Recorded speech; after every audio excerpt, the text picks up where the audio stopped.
They called it a disappearance, a mystery lost in the sky. But what they never knew was that she never intended to return. Oh, my name is Evelyn Hart, and this is the story they never told you. The story buried beneath ocean waves and faded newspaper headlines. The one I left behind, hidden in the folds of a letter I never meant to send. Oh, it began in the spring of 1938. The world was changing, spinning faster, louder, heavier. I was not just flying across the globe. I was running. One, from the cameras, from expectations, from a man I loved too deeply, and from a truth too dangerous to speak. One, everyone wanted me to be a symbol, the fearless woman, the aviator. But symbols don't cry at night. Symbols don't fall in love with someone they shouldn't. Oh, his name was Samuel Reed, a war photographer with hands that shook only when he touched me. We met in Casablanca, and for 5 days, the world stood still.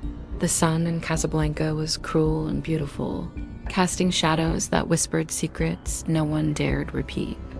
It was there, in a corner cafe filled with smoke and foreign languages, that I first saw him, to Samuel, with a camera around his neck and eyes that had seen too much of war to believe in peace, but still looked at me like I was the first thing that ever made sense.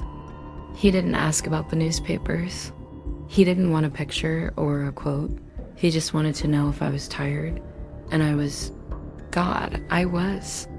We spent 5 stolen days wrapped in whispers and silence. He read to me from his journal. I told him stories of the clouds, of flying above everything that ever tried to break me. We pretended the war didn't exist, that the world wasn't watching. But secrets don't stay quiet for long, and mine was heavier than both of us could carry, because my next stop wasn't just another flight. It was a mission, one that could expose something I should have never discovered. A map, a coded transmission, and a cargo no one knew was in my plane, except the man who trusted me with it, and the people who wanted it destroyed. I left Casablanca with trembling hands and his name echoing in my chest.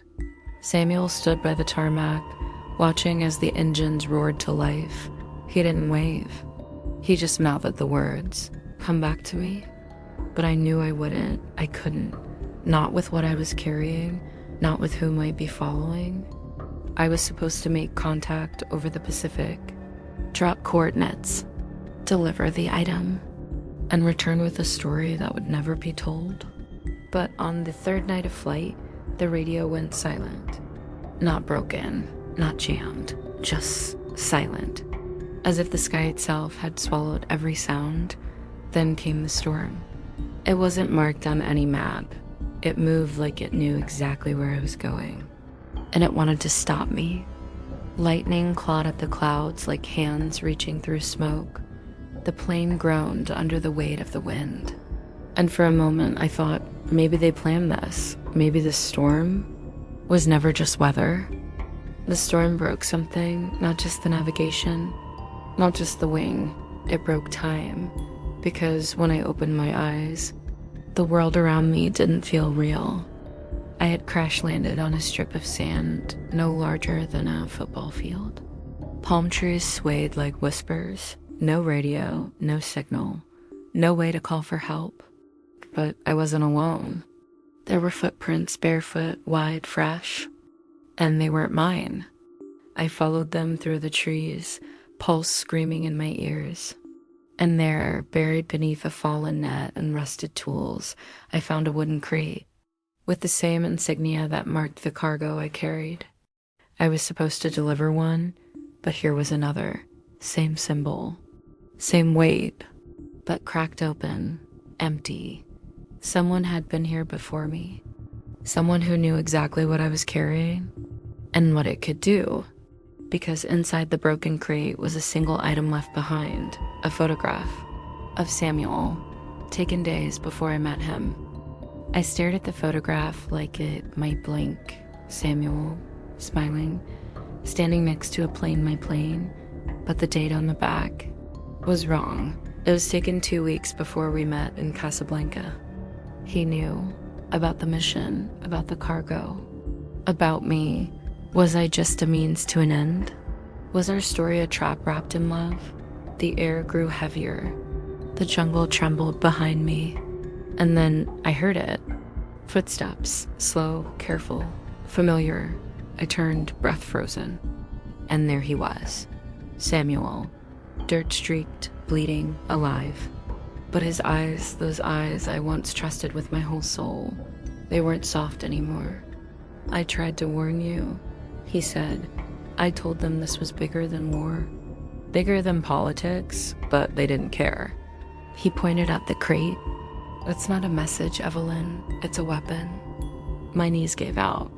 Because everything we were, every kiss, every whispered promise, was tangled in something dark. He had followed me not to save me, but to stop me from delivering the end of something. And yet, he still looked at me like he was in love. We stood in silence, the wind clawing at us like the ghosts of everything we lost. Samuel's voice was steady. "They used me, Evelyn, just like they used you." He explained everything. The mission was never about exploration. It was about testing.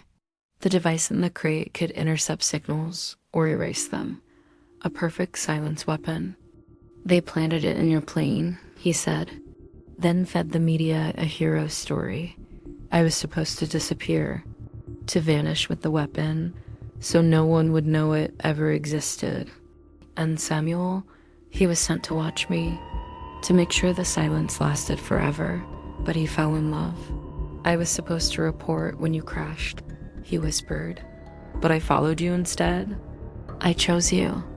He pulled out a small transmitter from his bag. "Someone will come looking soon. You have one chance to get out of here alive, but if they find us both, they'll bury us for real this time." His hand trembled as he held the device out to me. He had made his choice, now it was mine. I looked at him, this man who was part enemy, part savior, part everything. I wanted to stay, but I knew what I had to do. The transmission crackled. I encoded a message. My voice steady, calm, full of everything I once feared to say. "My name is Evelyn Hart. I am alive."